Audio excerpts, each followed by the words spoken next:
You're listening to Storytime in Paris on Paris Underground Radio. For more great content and to join our book club, please join us on Patreon.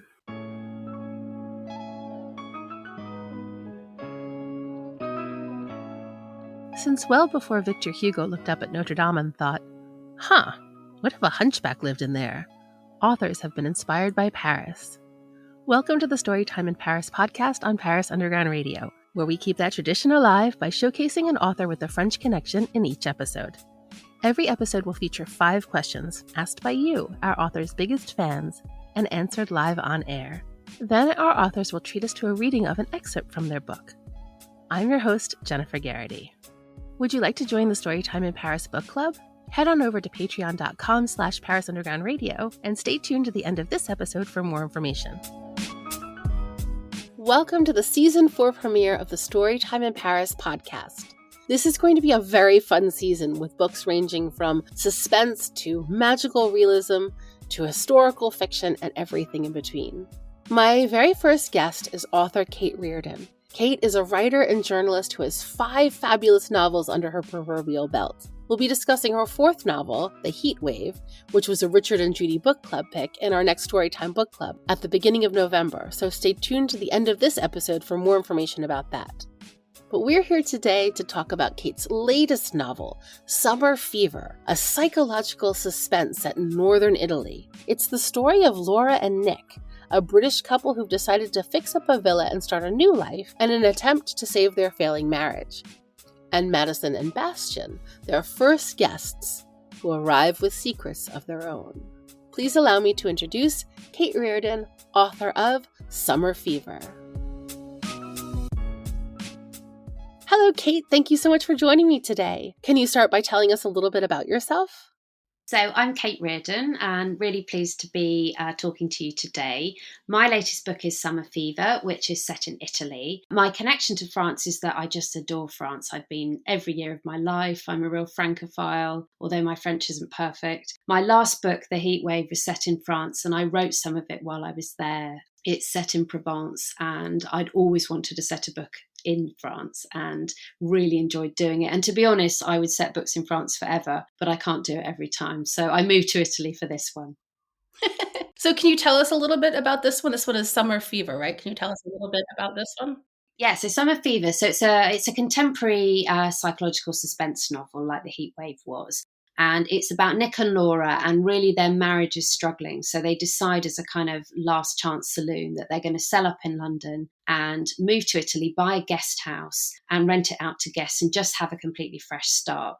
And of course, what they haven't really thought about is the fact that they take their marriage and all its problems with them to Italy. And also they don't speak Italian. They haven't really done their research. The house that they're doing up eats all their money. And so by the time they get their first guest, this rather mysterious American couple, they are really stressed and fraying at the edges. And then when this couple arrive, there are some sort of attractions and flirtations and secrets, and it all kind of unravels from there.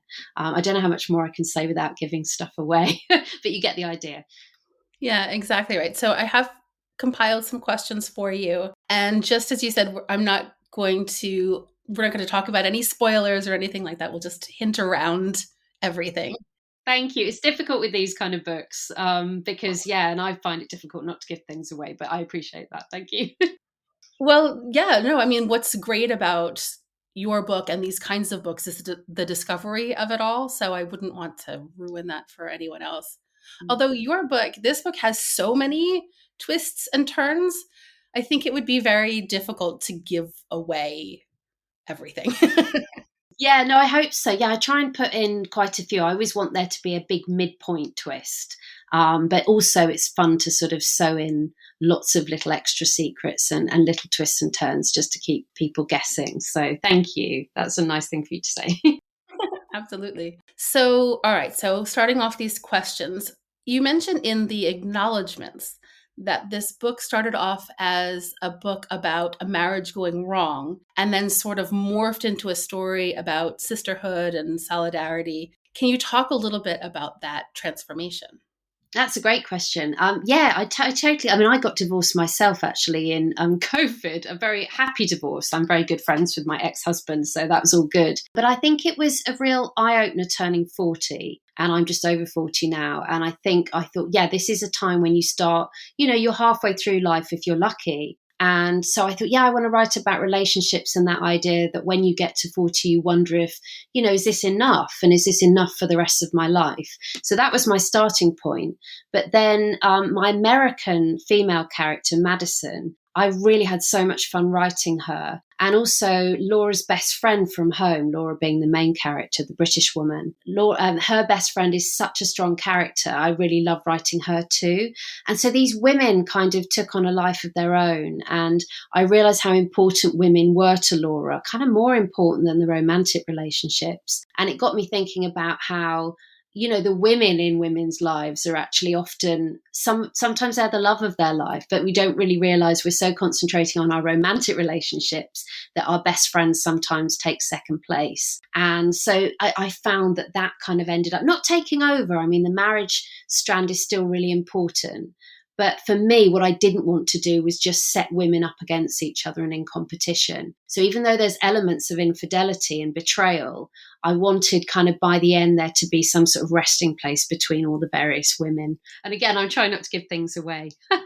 No, that's one of the things that I really loved. I feel like in a situation like this, where there is this flavor of infidelity or this possibility that this book could have turned very easily into caricatures.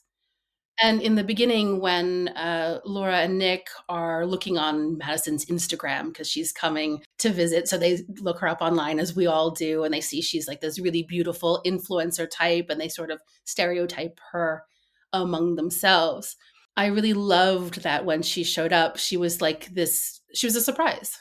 Yeah, and she was quite a surprise to me. So I wrote it in order actually because I'd left it, I mean, being totally honest now, I'd left my first draft quite late because I think it was 2020 when I was writing it. And we all know how sort of odd and frightening the pandemic was. And lots of people had a strange year and kind of lost time. And I suddenly realized I had a deadline for March 2021.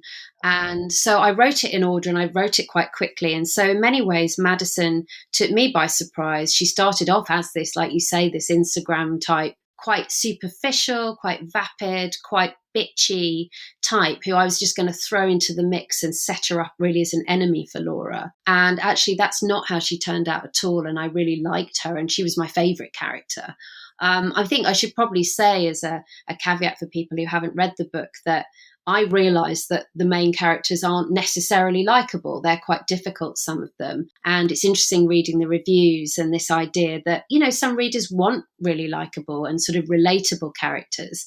I think they probably are relatable, actually. They might not be likeable. But I wanted to be really honest. I wanted my women characters to be super honest about relationships and their dissatisfaction with their men. And that's kind of, some people find that quite uncomfortable and therefore maybe wouldn't like Madison and Laura. But I hope that other people would think, oh yeah, this is exactly what I think behind closed doors. I don't know. So that's my little caveat, is that I wasn't trying to write really nice characters and got it wrong. I was trying to write honest characters, particularly honest women. So Well, I mean, but in life, people aren't likable or unlikable generally, everything's nuanced. And what I like in your book and what I like about this genre so much is exploring those darker sides of ourselves. I think it's interesting to get into someone's brains to see how they think through making the choices that they make that aren't the choices that we think they should make.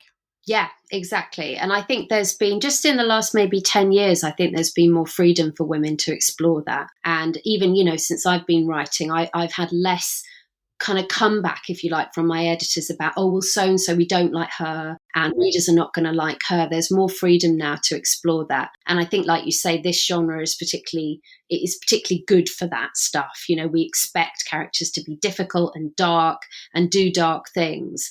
And having written some historical fiction before, I really enjoy that darkness, really, in this genre. It's really fun to me. Don't know what that says about me, but yeah, it's fun. I agree with you. Do you find, this just occurred to me, but do you find that it's easier to have an unlikable character that's male than female? I have to be careful with my men because they end up being not so much unlikable, but just a bit useless. And I just think women, I mean, this is very sexist, but I find women more interesting to write and I find them more complex, I guess because I am a woman and I know what women are like more. But I know that particularly in the Heatwave, which was my last book, I had a husband who I remember my editor saying, he's just useless. Like, no one's going to understand why on earth she married him in the first place. So I was aware of that with Nick, who's Laura's husband in Summer Fever. And I think what you take from Nick is that he's a nice guy, actually. And he's weak. He is a weak guy. And I think, maybe that's something I need to look at, that I'm not as kind of charitable in that way. I just think I think the women are more feisty, they're kind of more complex, and maybe therefore they're badder than my men. My men are a bit colorless, I think, in comparison to my women. Obviously, Bastien, who is the American half of the couple, he isn't very nice, and I don't think I'm giving much away. He is a seducer and a flirter, and actually a narcissist, really. And Laura, and I think this is interesting for readers, Laura can't see this at first. And, she kind of knows it, but she still can't resist him. And I think a lot of women, and maybe a lot of people, will relate to that there's been an ex in their life that they know is bad for them and they know is bad news generally. And they probably don't even like them, but they're drawn to them and they find them attractive. And the kind of bad boy thing is a cliche. We all know it. So I had fun with that too, actually, because I think usually my men are a bit sort of wimpy, and actually, Bastien isn't, whatever Bastien is, he's not a wimp. No. And he is kind of sexy, even though he's not very nice. So that was fun. And he's quite colorful. Yes, he is colourful. And, hopefully you don't quite understand, there are twists to do with him as well, which again, I won't give away, but, he's not all he seems to be. And we think hopefully the reader thinks they've got the measure of him and thinks, oh yeah, this is a ladies' man, but actually they don't know the full story behind that either. But I'll say that even with Nick, I didn't know fully who he was until we got to the end. So none of your characters were someone that I could pigeonhole really easily, which is fabulous. Oh, that is a good thing. Yeah, and I think also if you put people, in real life, if you put people under stress, and there's a huge amount of stress in the book, the landscape is sort of quite stressful for various reasons, but they've got money worries, they've got relationship worries. These are some of the things that push people's buttons and sort of bring out the worst and sometimes the best in people. So I think anyone under duress can surprise you. And so, yeah, like you say, even Nick, who's quite a mild kind of guy, actually you push him far enough and who knows what he'll do either. So again, that was quite fun to sort of ramp up all these things that could make life worse for all of them. You are like playing God when you're a writer in that way. And it's a bit psychopathic because you're like, oh, I know what I'm going to do now and chuck in another obstacle. But yeah, that's all part of it, really.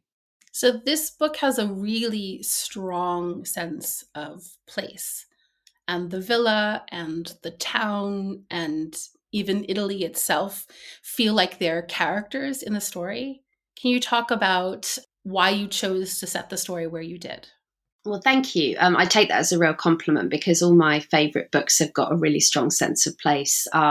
Things like Rebecca by Daphne du Maurier, I love that. And it's very important to me that, and I always end up writing about interesting houses. I can't seem to, even moving from historical novels into contemporary novels, I'm still writing, place heavy books. I just think it does so much work for you as a writer, actually, because it creates, tension. I kind of write quite Gothic books. And by that, I don't necessarily mean kind of castles and witches and sort of dark shadows, but that sort of isolation of the main character, lots of sort of attention to sort of light and dark, actually. So creepy rooms, a sense of foreboding, sense of threat. Because I just think, well, why wouldn't you use that stuff? It really helps you build suspense without that much work. But for Italy, I mean, as I said, I love France. I could set all my books in France, but I also love Italy, and I've been to Italy quite a few times. And I just think I don't want to keep setting books books abroad, but actually there's something about summer that I think can feel quite oppressive in a useful way for a novel. So obviously setting it somewhere hot like Italy in summer is a bit of a gift for a writer. But I think also, if you don't speak the language, if you don't understand the customs, even if you kind of can speak the language a bit, you don't know it like a kind of native does. And I think when you're somewhere like that, there's always a slight sense that you don't quite know what's going on, or you're missing something and you don't quite understand the rules of the game. And I think, I tried to bring that in Summer Fever, where they've got this building work being done and they sort of get into trouble with the builders because there's all these regulations that they might have got wrong, or, it's all a bit dodgy. And part of that is because they don't understand the language. There's rules and there's vendettas in the town that they don't quite get. And I was very aware that I didn't want to perpetuate that kind of cliche of the mafia and the kind of all that thing in Italy. But actually, it's a thing. It's still a thing. There is a lot of corruption. And that's not to say it goes on everywhere. And in fact, the Marche region where the book is set is actually quite left-wing in Italy and isn't hugely corrupted. But there are elements of that, and it's a very earthquake-prone region, which I bring into the book, which again, I won't say too much, but that does figure and hopefully adds to the tension and the atmosphere. But again, all the earthquake regulations and building regulations, I wanted to use that again to add tension and add confusion, and add sort of places where actually Nick and Laura have not really abided by the local rules, and what that could mean for them being in trouble and cost them money. And I just think all that stuff wouldn't maybe happen at home because we understand how everything works. So again, that kind of being a foreigner in a foreign land is really great for sort of tension. Have you always dreamed of owning a place in Paris? If you're planning on moving, renting, buying, or selling a place in France, you'll need the expert guidance of Gail Boisclair and Marie Pistinier, hosts of the Paris Estate of Mind podcast. Listen now to Paris Estate of Mind on parisundergroundradio.com or wherever you listen to podcasts. We'll be right back with Storytime in Paris after a word from our sponsors. And now, back to Storytime in Paris. So along those same lines, Laura and Nick are both from the UK. They're now living in Italy, but Madison is from this small town in Texas, and Bastien is very LA. So all of your characters feel very informed by and shaped by where they're from. How did you and why did you decide on these places for these characters? Well, I think, I've watched a million, I'm so influenced. We in Britain are so influenced by US culture and US books and TV shows. And I think, anyone could spot sort of elements of Gossip Girl in Bastien. He's a bit Chuck Bass, actually. That Bastien Bass thing was an accident. But a friend said, oh, he's a bit like Chuck Bass. And I thought, oh, God, yeah, he is. And, Madison is sort of one of those Friday Night Lights girls who, actually quite a hard scrabble kind of life and wanted to get out, and is married up in a sense. She's married a rich guy and she's going to hang on to him at all costs. So, I don't know if I've got all those nuances right, but I wanted to have a go at creating American characters. I did a lot of American lit at university, but actually, funnily enough, the university I went to is the university that Laura went to in the book. So there are a few flashbacks throughout which are set in university. And I went there, and it was a really particular place to go when I went in the kind of the very end of the 90s. And it had a real strange class thing. I went to a really normal school, actually at Exeter University, where this is sort of set. And I've been quite open that it was Exeter University in the book. There were a lot of kids that had gone to kind of public school, which in Britain is kind of fee-paying school, and lots of rich kids. And it was a bit of a culture shock for us more normal kids. And, the boys I met and were mixing with were very different. And so I wanted to bring that in, that class thing in both couples, really, that actually Laura's married someone she feels very comfortable with, but actually she had sort of boyfriends at university that were wealthier than her and she wasn't quite sure of herself with, and which is a bit like Madison with Bastien, that she's kind of, doesn't have that confidence that Bastien has, because she knows she was from a kind of trailer park background. So I'm always interested in class stuff. And I think, having written historical novels, if you write a British historical novel, you can't not talk about class. So I think I always am aware what everybody is in my books, even the modern ones, because I think it still runs just underneath the surface with all of us, actually, whether we like it or not. Have you spent much time in the US? No, not as much as I'd like, actually. I'm not an amazing flyer. I do fly because I want to travel, but it's quite hardcore for me. I have to prepare myself. But I have spent some time in New York and in California, but I want to do a big tour and go around everywhere and go to the bits that people don't always visit, because I think there's a lot of amazing parts of America that aren't on the tourist trail. And it's the same in England. You know, I live in the Cotswolds, which is quite touristy, but I know that lots of people just go to London and they miss out on so much good stuff. And I know I've done the same with the US. So I will come back for sure. And maybe I'll get the boat back. If you've got the time, why not? Yeah, I've got some time. It's a week. I could do loads of writing in a week on the Atlantic. So yeah. It could be a really interesting trip. I wonder what it's, I mean, you read all these things about what it's like when you're out at sea and you can't see the horizon anywhere. I wonder. Yeah, I mean, I've done a very small cruise just up in Scandinavia, but obviously we were stopping off at places. But yeah, I think it is 7 days at sea. And obviously, you know, as a novelist, we're always a bit over dramatic. And I've seen Titanic many times. And, you know, I kind of think, oh, God, I'd be a bit worried about icebergs. But maybe I'd get lots of work done. And I suspect you meet some very interesting people on a trip like that. I mean, I was the youngest person on the cruise I was on, which made me feel great. So maybe I could do that on the Queen Mary too, which is the one that goes from New York to Southampton. So yeah, we'll see. So this is, among other things, this is a book about 4 people with secrets. So I'm curious, how many of their secrets did you know before you started writing, and how many did you learn along the way? I think so. I had this central twist at the midpoint where there's a revelation that, you know, and with a kind of midpoint, there's a really interesting difference between a twist and a reveal. So a reveal is something, I guess, that the writer knows that they then tell the reader about. A twist is a kind of, the characters don't know either, if that makes sense. So the characters are holding back on one, but then they're surprised about the second one.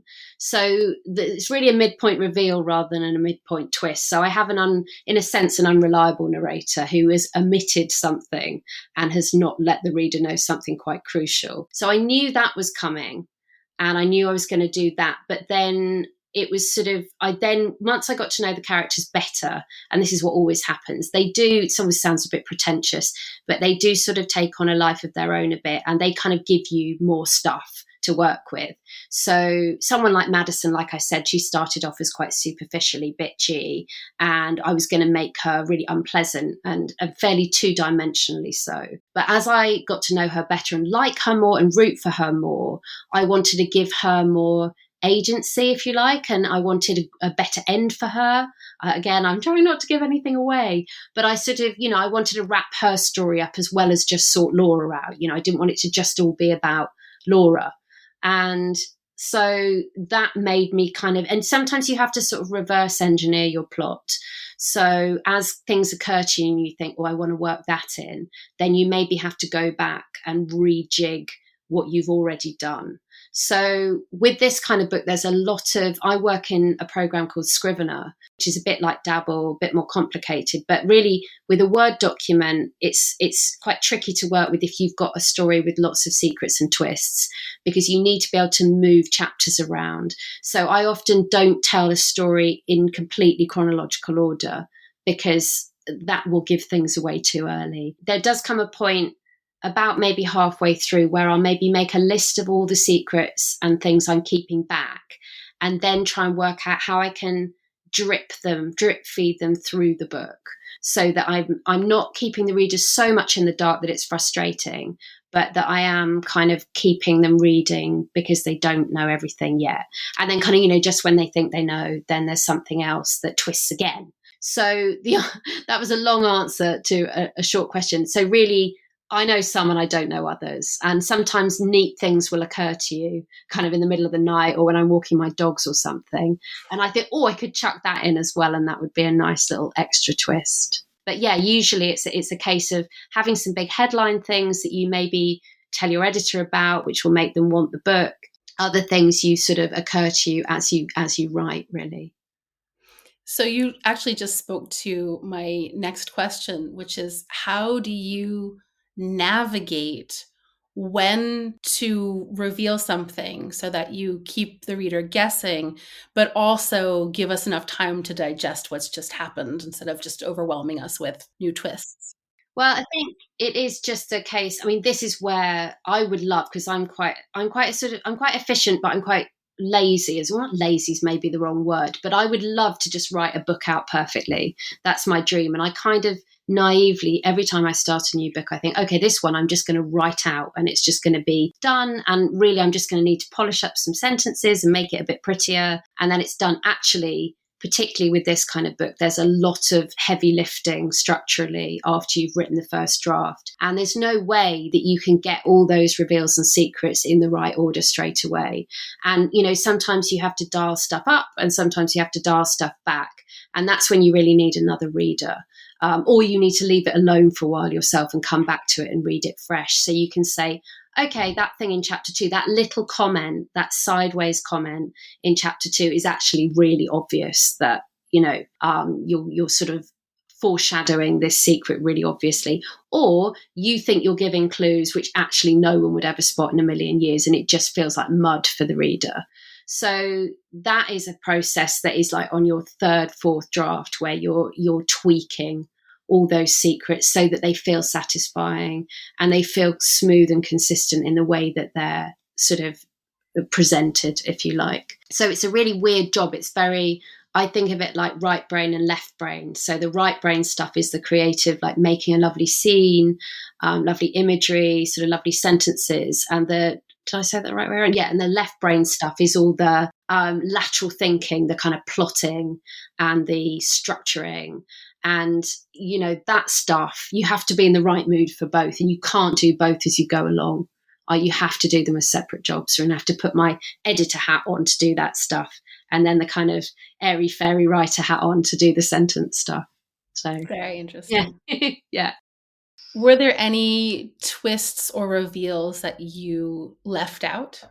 God, do you know what? It's a really funny thing. When you talk about books that you've published, you forget so quickly all the little nuances. And like, if you were talking to me now about a book 3 books ago, I wouldn't even know what my characters were called. I actually made a list of my character names for this one because I've started a new book. And it's amazing. It's like someone else's book that you've read almost. You put it to bed. I don't think so is the answer. I mean, what I did play with a lot was the end. So my editor was sort of laughing at me because I kept sending her, I think even up to the third draft, I was sending her the manuscript without an end. So I kept saying, I am going to write the end, I promise. And I would give her some bullet points about what might happen. But I just couldn't quite bear to finish it off because I wasn't quite sure what I wanted to happen to each of them. And I think actually that can be quite effective because I actually interviewed a friend, actually, but Lucy Foley, who writes kind of closed room thrillers and has sold about 8 billion copies in the States, I know. It's very exciting because we were like historical writers together and then she's just gone stratospheric. But she said, and she does this similarly to me, that she doesn't always know who done it until quite late on. And actually, I'm in a similar, it's not, you know, I'm not writing murder mysteries in the same way, but actually if you don't know exactly how something's going to end, it means that you're more likely to keep the reader guessing because you're kind of guessing as you write it. So I left it very open towards the end. And then by the time I got there, I really knew them and I knew what I wanted to happen to all of them. And that last sort of maybe 10,000 words I did really late on. And so, yeah, there were various different options. And it was kind of, right, do I want them all to live? Do I want 2 of them to die? There were all sorts of, again, quite psychopathic options. And I won't say what I went for, but not everyone came out of it very happy. Let's just say that. Does French culture sometimes leave you scratching your head? Well, you might enjoy listening to our sister podcast, Navigating the French, hosted by journalist Emily Monaco. Each episode focuses on a different word in the French language, and Emily is joined by an expert who will help explore what that word says about French culture. Listen now to Navigating the French on ParisUndergroundRadio.com or wherever you listen to podcasts. We'll be right back with Storytime in Paris after a word from our sponsors. And now, back to Storytime in Paris. So, I think that you are going to read a little extract from your book for us. Yes, I'm actually going to read from the very beginning of the book just to sort of set the scene. And this is actually set 6 months before most of the book, when they're first looking for a new house to buy and they find this house, Villa Luna Rossa. The previous October. They've been searching for 2 tense hours. Laura blames Nick for this. He probably blames her. She has lost count of their false turns, wild tracts of pale rubble that narrow to nothing. She has a headache from squinting at the map that bears no relation to the landscape around them. The afternoon is overcast. Bottom-heavy clouds bear down on them as they skirt the hills in their little rented Fiat. It's late October, and the night swoops down fast here in autumn. Tomorrow they fly home, back to London. She's worried that none of this augurs well for their grand plan, that this house they're trying to find, which the agent has assured them is Molto Bella, the one, a rare treasure no one else has even seen yet, will be another disappointment, either dark and forbidding, without floors or running water, or becoming wildly expensive as soon as they register any proper interest. Signor Ricci's manner, languid as a Sunday afternoon, has begun to grate. She doubt he has the English to comprehend it, and she certainly doesn't have the Italian, but she wants to say to him, "Do you know how important this is? We're not looking for a holiday home. We need a new life." They turn off the road and start bumping down yet another Strada Bianca. It's crowded with misshapen olive trees, whose arthritic fingers reach out to scratch the Fiat's paintwork. That they're probably 1,000 years old, that the rough road beneath the wheels was probably laid down before the birth of Christ, no longer feels romantic. The lane goes on, and she's just about to say they should give up when the trees abruptly part. They're in a clearing that ends in a tumbled wall, beyond which is a sheer drop to the valley, vast and green swathed. Nick brakes so hard that the car shunts them forward in their seatbelts. His arm goes out to hold her back. The whole thing is so unexpected that it feels like a bribe offered up just as they were losing patience, as if Italy had spoken herself. They get out blinking. While they've been driving, eyes sore from looking out for fallen signposts and speeding drivers on the wrong side of the road, the sun has broken through, sinking low enough to light the undersides of the clouds, burnishing them gold in a way that looks celestial. "Jesus," says Nick, "it looks like a bloody fresco. All we're missing is a couple of angels. Do you think someone went over that?" She points to the ruined wall, the car's whipped gap in the stones. "Some capo getting whacked for turning informer, probably," says Nick. "Had his brake cables cut." He scissors his fingers and she laughs. The house is just visible beyond a large cypress at the far edge of the clearing. The land falls away so steeply beneath it that the front facade appears to float over the valley. As they approach, the house's stucco blushes rose gold. In places it's cracked and fallen, revealing the stone beneath, but this decay only contrives to make the place lovelier.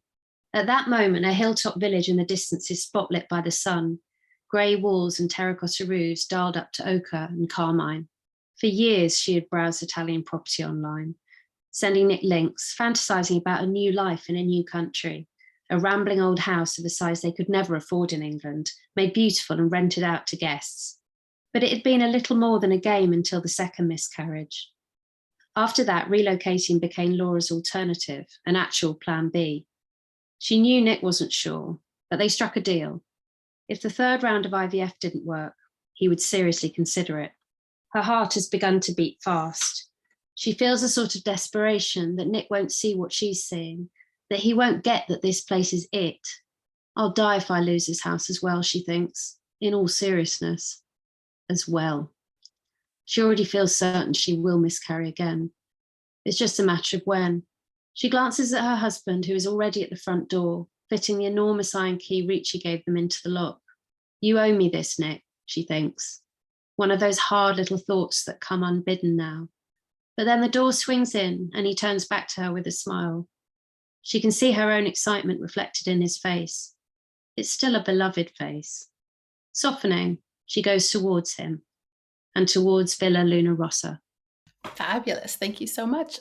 So what's next for you? You said you have another book in the works? Yeah, so it feels a little bit more crimey. It's not really. It will still, I think people who like the last 2 books I've written will like this too. It's actually set where I live. So I live, as I said, in the Cotswolds, but I live in the far west Cotswolds, which is a little bit different from the more glitzy. Although we do have lots of celebrities around here. I've got Jamie Dornan up the road, and there are lots of celebrities around here. The Beckhams aren't that far, which is kind of fun. But it's very beautiful, but quite hippie-ish. And so it's a funny mixture.